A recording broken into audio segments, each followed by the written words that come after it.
ಸದಾಶಿವನ ಆಗಿರುವ ಪೂಜ್ಯ ಶ್ರೀ ಸಾರಂಗಾಪುರದ ದೇಶೀಕೇಂದ್ರ ಮಾಸ್ಟರ್ ಮಗಳು ಮೊಟ್ಟ ಮೊದಲನಾಗಿ ಪ್ರಣಾಮವನ್ನು ಸಲ್ಲಿಸುತ್ತಾ ವೃತ್ತಕಾರರ ಉದ್ಘಾಟನೆಯನ್ನು ನೆರವೇರಿಸಿದ ಮಾಜಿ ಮುಖ್ಯಮಂತ್ರಿಗಳು ಹಾಗೂ ನನ್ನ ಆತ್ಮೀಯರು ಆದ ಶ್ರೀ ಯಡಿಯೂರಪ್ಪನವರೇ ಹಾಗೂ ಮುಖ್ಯ ಅತಿಥಿಯಾಗಿರ್ತಕ್ಕಂಥ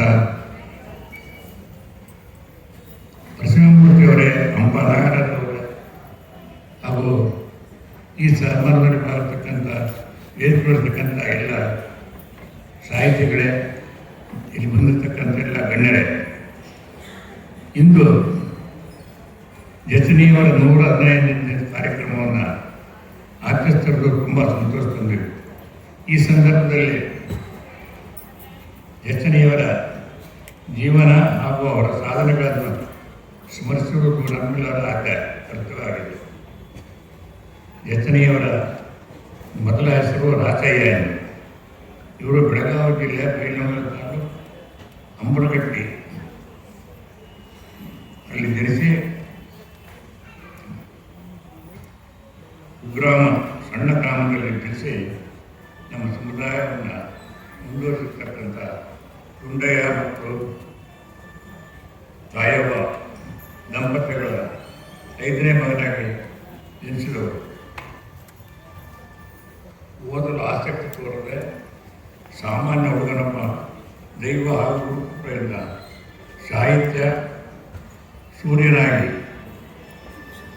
ಗೂಳೂರು ಶ್ರೀ ನಿರ್ಮಾಂಬಿ ಮಹಾಸಂಸ್ಥಾನದ 39ನೇ ಪುಸ್ತಕ ಒಂದು ಪವಾಡವಹಿಸಿ ಈ ಮಹಾಸಭೆ ಸಂಸ್ಥಾಪಕರಾದ ಪೂಜ್ಯ ಹಾನಗಲ್ ಕುಮಾರಸ್ವಾಮಿಯವರ ಉಪಾಧ್ಯಕ್ಷರಿಗೆ ಇದ್ದು ಶಿವಯೋಗ ಮಂದಿರದಲ್ಲಿ ವಿದ್ಯಾಭ್ಯಾಸ ಮುಂದುವರಿಸಲು ಬಂದದ್ದು.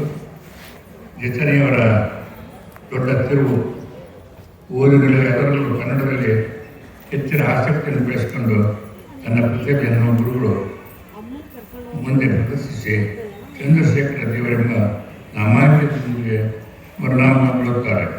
ಜಚನಿಯವರು ಕಾಲಕಾಲದಂತೆ ಇವರ ವಿದ್ಯಾರ್ಥಿ ವಿಸ್ತರಿಸುತ್ತ ವಚನ ಪಿತಾಮಹರಾದ ಶ್ರೀ ಅಳಕಟ್ಟಿಯವರ ಶಿವಾನುಭವ, ಶ್ರೀ ಶಿವಮೂರ್ತಿಯವರ ಸಣ್ಣ ಸಾಹಿತ್ಯ ಪತ್ರಿಕೆಗಳ ಲೇಖನಗಳನ್ನು ಬರೆಯುತ್ತಾರೆ.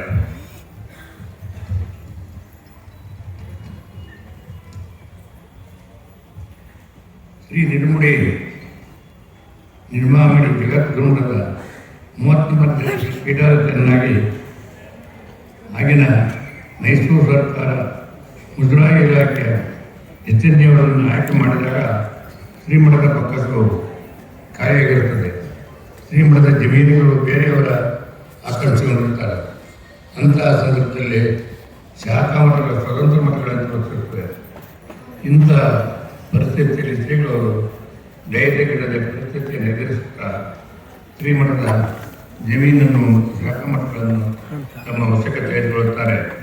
ಶ್ರೀಗಳ ಧಾರ್ಮಿಕ, ಸಾಮಾಜಿಕ, ಸಾಹಿತ್ಯ ಸೇವೆಗಳಿಂದ ಭಕ್ತರನ್ನು ಆಕರ್ಷಿಸಿ ಭಕ್ತರೇ ಶ್ರೀಮಠದ ದೊಡ್ಡ ಆಸ್ತಿಯಾಗಿ ಮಾಡುತ್ತಾರೆ. ಶ್ರೀಮಠ ದೇಗುಲವಾಗುತ್ತದೆ.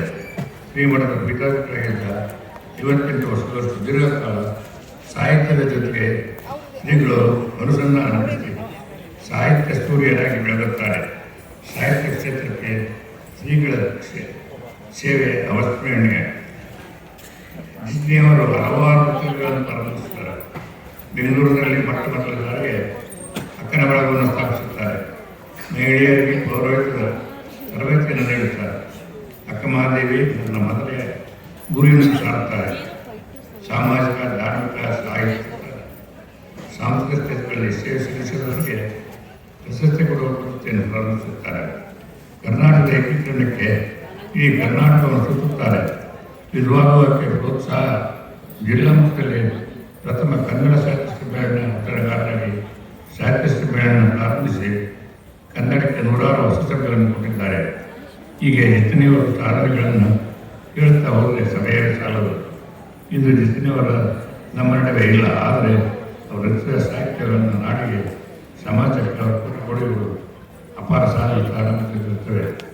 ಈಗಿನ ಗುರುವಾದ ಶ್ರೀ ವೀರಭದ್ರ ಚೆನ್ನಮಲ್ಲ ದೇಶಿಕರ ಮಹಾತ್ಮಗಳು ಜಚನಿಯವರ ಕಾರ್ಯಕ್ಕೆ ಸಾಧಿಸಿರೋದು ಅತ್ಯಂತ ಸಂತೋಷಕರ ವಿಷಯ. ಈ ಸಂದರ್ಭದಲ್ಲಿ ಅವರಿಗೆ ಶುಭವನ್ನು ಕೋರುತ್ತಾ ಬಂದಿರತಕ್ಕಂಥ ಎಲ್ಲರಿಗೂ ನನ್ನ ಧನ್ಯವಾದಗಳನ್ನು ಅರ್ಪಿಸುತ್ತಾ ಎಲ್ಲರಿಗೂ ಹೊಸ ಹೊಸದ ಹಾಗೂ ಸಂಕಲ್ಪದ